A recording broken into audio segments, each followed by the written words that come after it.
Les Khmers rouges sont le surnom d'un mouvement politique et militaire communiste, radical, d'inspiration maoïste, qui a dirigé le Cambodge de 1975 à 1979. Apparu sous une première forme en 1951, le mouvement a cessé d'exister en 1999. Sa direction a été constituée jusqu'en 1981 par le Parti communiste du Kampuchéa, dit également Angkar, organisation.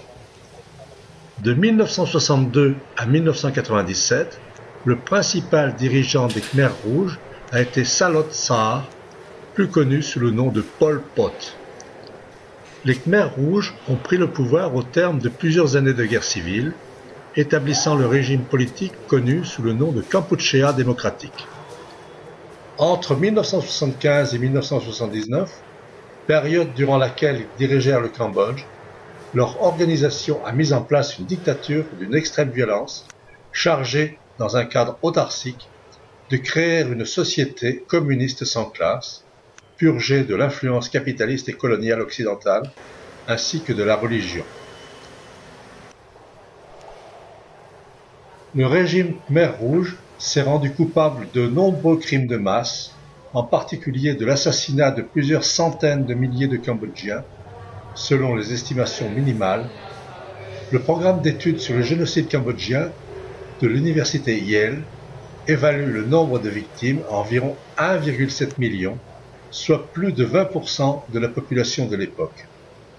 Chassés du pouvoir au début de 1979 par l'invasion vietnamienne du Cambodge, les Khmers rouges mènent ensuite une nouvelle guérilla, jusqu'à leur disparition à la fin des années 1990.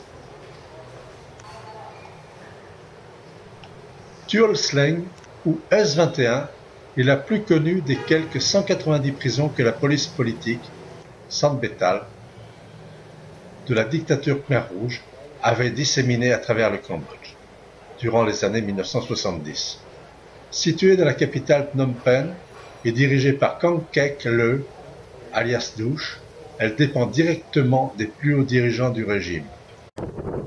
Avant tout centre d'interrogatoire, elle n'est cependant pas le lieu où on instruisait des cas de suspects.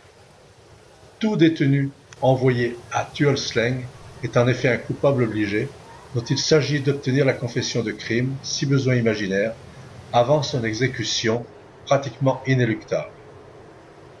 Moins de 200 survivants potentiels ont pu être identifiés parmi les quelques 14 000 personnes qui ont été détenues à Tuol Sleng, qui sont pour la plupart des cadres du régime victimes des purges répétées au sein de celui-ci.